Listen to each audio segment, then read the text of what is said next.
God, one of my own aides entered the salon.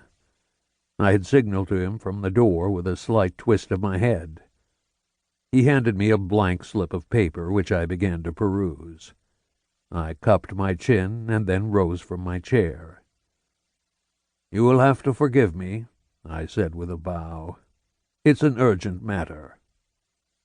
They were thrilled. "Does it have anything to do with Cesare?" "Indeed," I said, crumpling the slip of paper.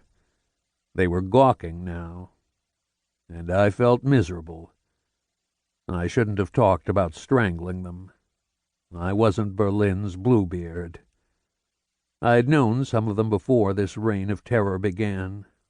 I'd gone riding with one or two of these wives in the Grunewald.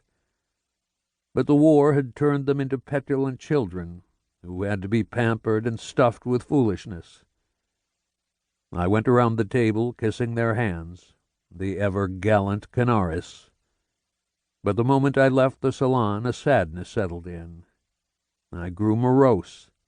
I couldn't return to the Tirpitzufer. I longed to flee Berlin and its cruel season. Jews were not allowed to enter the Adlon with their yellow stars, but such badges were also my own badge of shame.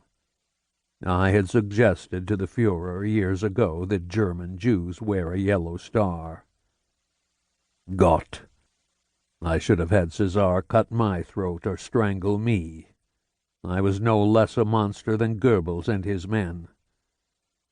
I whistled for my driver.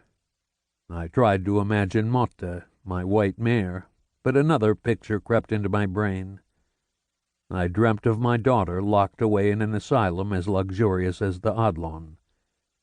I could not visit my poor little Eva. I did not have the courage. But she was twice as clever as her papa. Eva wrote to me from her mountain. "Papa, my nurses insist that cowards make the very best managers of spies, but I tell them to be quiet. You have no time for one mad girl. You are much too busy with your spies." I didn't know where to turn. In another moment I would have wept in the arms of my aide.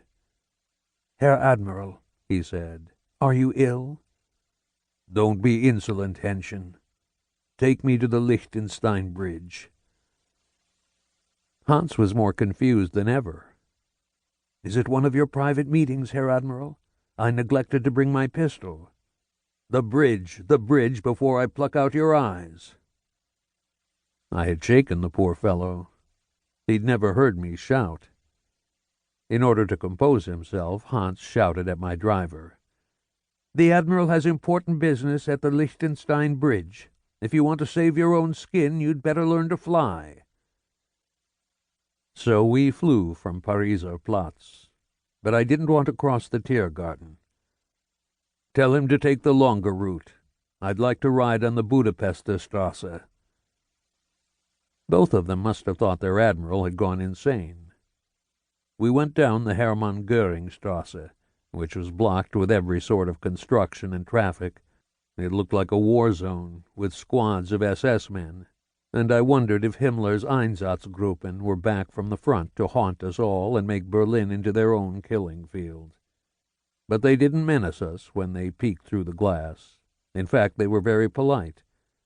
"Forgive us, Admiral, but there's a lunatic afoot. He has threatened to blow up Herr Goebbels. Would you like an escort?" Before I could say yes or no, we were ushered through all the cordons on the Hermann Göring Strasse.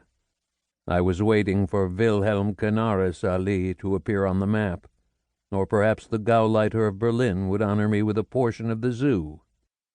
The cage of Dr. Caligari. My driver wound through the darkened, moonstruck streets and delivered us to the Budapester Strasse. He was flying much too fast. "Slow down, damn you. I would like to breathe in the scenery." There was no scenery. The bars were closed in the middle of the afternoon. The shutters were painted black. I saw a crippled woman hobble along. I didn't believe in ghosts. I waved to her. Hans was a suspicious little toad. He understood the route.